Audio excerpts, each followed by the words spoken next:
موجودہ حالات کو ذہن میں رکھیں۔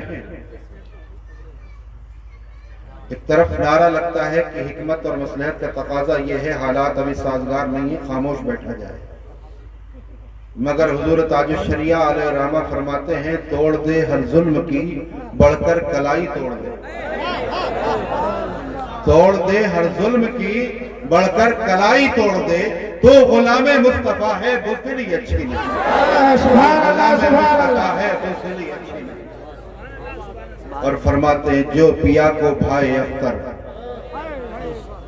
جو پیا کو بھائے اختر وہ سہانا راگ ہے، جس سے ناخوش ہو پیا وہ راگنی اچھی نہیں۔ آئیے ہم اور آپ اپنے اور ساری کائنات کے مرکز عقیدت مصطفیٰ جان رحمت جناب محمد رسول اللہ صلی اللہ تعالی علیہ وسلم کی بارگاہ میں ہدیہ درود پیش کریں۔ پڑھے اللہم صلی علی سیدنا و مولانا محمد معدن الجود والکرم صلاة و سلام علیکہ سیدی یا رسول اللہ صلی اللہ تعالی علیہ وسلم۔ میری زندگی کا مقصد تیرے دین کی سرفرازی، میری زندگی کا مقصد تیرے دین کی سرفرازی، میں اسی لیے مسلمان، میں اسی لیے نمازی۔ حضرات گرامی، آج امت مسلمہ جن حالات سے گزر رہی ہے وہ کسی سے پوشیدہ نہیں۔ سوشل میڈیا اور پرنٹ میڈیا کے ذریعے آپ کو حالات سے مستقل آگاہی ہوتی رہتی ہے۔ آج صورتحال کچھ ایسی ہے کہ ہم جب صبح اپنا موبائل آن کرتے ہیں یا اخبار اٹھاتے ہیں تو دو چار ایسے حادثات ہمارے سامنے نظر آتے ہیں کہ جو کم از کم اس وقت کے لیے ہمیں پریشان کر دیتے ہیں۔ کبھی کسی مسلم نوجوان کی موب لنچنگ کا معاملہ،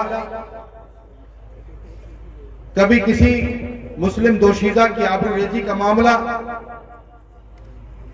کبھی کسی مسجد کے شہید کیے جانے کی خبر، کبھی کہیں کسی مدرسے پہ حملہ، کبھی مسلمانوں کے کاروبار پر حملہ۔ غرض کی ایک دو زخم نہیں، جسم ہے چھلنی چھلنی، ایک دو زخم نہیں، جسم ہے چھلنی چھلنی، درد بیچارہ پریشان ہے کہاں سے اٹھے۔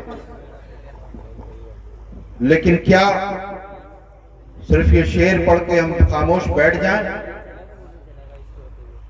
کیا ہم درد کا احساس ہونے کے باوجود درد کی دوا نہ کریں؟ کیا ہم بے فکر ہو جائیں؟ ایک عقل مند انسان کا قطعاً یہ کام نہیں ہے۔ آج جو کچھ بھی ہمارے ساتھ ہو رہا ہے اس کی بنیادی وجہ کیا ہے؟ اس کے اسباب و علل کیا ہے؟ میں آگے بڑھنے سے پہلے ایک بات بہت صاف کہہ دینا چاہتا ہوں کہ اس مجمع میں اگر 500 روپے پہ بکنے والے کچھ مخبر بیٹھے ہوں، کیونکہ ہماری ملت کا ایک بڑا یہ عجیب معاملہ ہے کہ ہماری قوم میں 500 روپے کی نوٹ پر بکنے والے مخبر بہت موجود ہیں، بلکہ اب تو مرد اب عورتوں میں بھی ایسے لوگ پیدا ہونے لگے، اللہ محفوظ رکھے۔ تو اگر وہ بیٹھے ہوں تو ہماری گفتگو کو پوری طرح سے ریکارڈ کر لیں اور اپنے آقاؤں تک پہنچا دیں، کیونکہ ہم وہ نہیں ہیں کہ جو بول کر کمرے میں جا کے بند ہو جائیں، بلکہ جو بولتے ہیں الحمدللہ اس کے ذمہ دار ہوتے ہیں۔ لہذا جو لوگ بیٹھے ہوئے ہیں اوپر سے لے کے نیچے تک، وہ بالکل اطمینان و سکون سے بیٹھ کر کے گفتگو سنیں۔ میں کوئی تقریر نہیں کر رہا ہوں، میں کوئی خطاب نہیں کر رہا ہوں، بس کچھ درد دل ہے جسے بانٹنے کا کام کرتا ہوں۔ خدا کرے کہ یہ درد آپ کے دلوں میں بیٹھ جائے، آمین۔ حضرات گرامی، تاریخ شاہد ہے کہ جب جب اسلام اور مسلمانوں کے خلاف سازشیں کی گئی ہیں، مسلمانوں کو تباہ و برباد کرنے کا ارادہ کیا گیا ہے، تو سب سے پہلے مسلمانوں کا حرارت ایمانی ناپا گیا ہے، سب سے پہلے ہمارا ٹیمپریچر ناپا گیا جی اور ٹیمپریچر ناپنے کا ہر زمانے میں ایک پیرامیٹر رہا ہے، وہ پیرامیٹر رہا ہے عشق رسول صلی اللہ علیہ وسلم۔ کیونکہ دنیا جانتی ہے کہ مسلمان وہی ہے جو اپنے نبی کی عزت و عظمت پہ مر مٹنے کا جذبہ رکھتا ہے، مسلمان وہی ہے جو اپنے نبی کی عظمت پہ ایک حرف بھی برداشت نہیں کرتا۔ لہذا ہر زمانے میں اسی پیرامیٹر پر، اسی پیمانے پر ہمارا ٹیمپریچر ناپا گیا۔ فرق بس اتنا تھا کہ اس زمانے میں آج کی طرح سوشل میڈیا، پرنٹ میڈیا اور الیکٹرانک میڈیا کا دور نہیں تھا۔ اس وقت ہمارا ٹیمپریچر ناپنے کے لیے کسی چوراہے پر گستاخ کو کھڑا کیا جاتا تھا کہ تم محمد عربی صلی اللہ علیہ وسلم کی شان میں گستاخی کرو معاذ۔ جب وہ بدبخت گستاخی کرتا تھا تو دیکھتے یہ تھے کہ گزرنے والا مسلمان کیا کرتا ہے۔ اب دیکھتے یہ تھے کہ مسلمان جو وہاں سے گزرتا ہے وہ اس کے خلاف آواز اٹھاتا ہے، احتجاج کرتا ہے، کوئی اس پر حملہ کر دیتا ہے، غرض کی ہر ایک مسلمان اپنی کیپیسٹی، اپنے استطاعت کے مطابق وہ سراپا احتجاج کر جاتا ہے۔ جب یہ صورتحال نظر آتی تھی تو اغیار کہتے تھے، دشمن کہتے تھے کہ ان پر حملہ کرنے کا یہ صحیح موقع نہیں ہے، کیونکہ ان کے دلوں میں عشق رسول کی شمع فروزہ ہے، جب تک یہ شمع جلتی رہے گی ان کو تباہ و برباد نہیں کیا جائے گا۔ اس کے بعد وہ کام کرتے تھے کہ مسلمانوں کے دلوں سے عشق رسول کیسے کمزور کیا جائے، کیسے اس شمع کو مدھم کیا جائے یا بجھا دیا جائے۔ اور کچھ عرصے کے بعد انہی چوراہوں پر وہ گستاخ کھڑے کیے جاتے تھے۔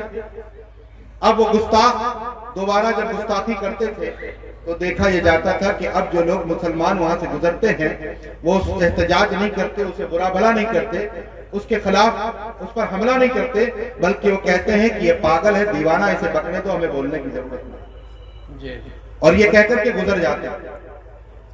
جب وہ گزر جاتے تھے تو کہتے تھے کہ اب ان پر حملہ کرو، کامیاب ہو جاؤ گے، کیونکہ ان کے سینوں میں عشق رسالت کی جو شمع جل رہی تھی وہ یا تو مدھم ہو چکی ہے یا بجھ چکی ہے۔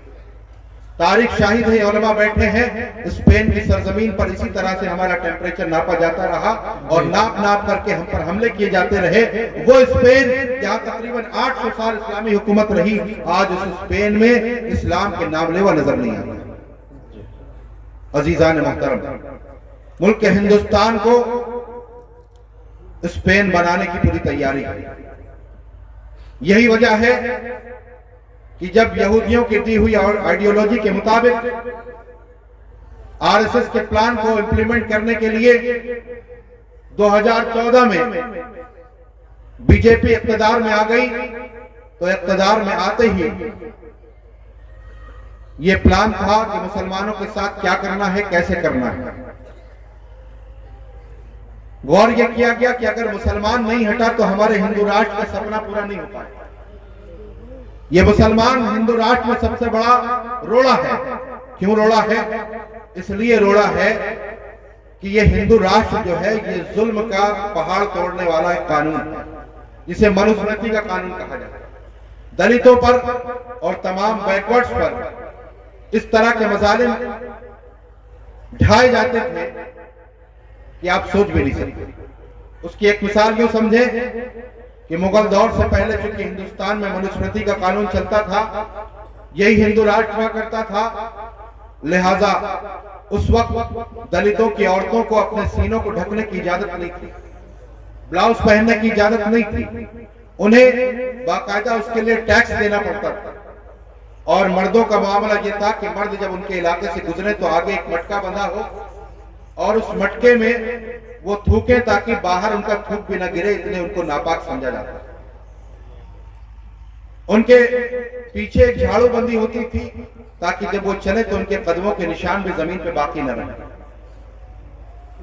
آپ تو تاریخ کا مطالعہ کرتے نہیں، لیکن آپ کو بتا دوں، یہ علماء جانتے ہیں کہ ان دلتوں کی عورتوں کو قانون بنا کر کے اپنے سینوں کو ڈھکنے کا اختیار دینے والی ذات کا نام حضرت ٹیپو سلطان علیہ الرحمن، اسی لیے ان سے خار کھاتے ہیں، اسی لیے ان کے خلاف بکواس کرتے ہیں، اور اسی نظام کو یہ دوبارہ قائم کرنے کا خواب دیکھ رہے ہیں اور اس کے لیے بڑی جدوجہد کر رہے ہیں اور بہت قریب پہنچ چکے ہیں۔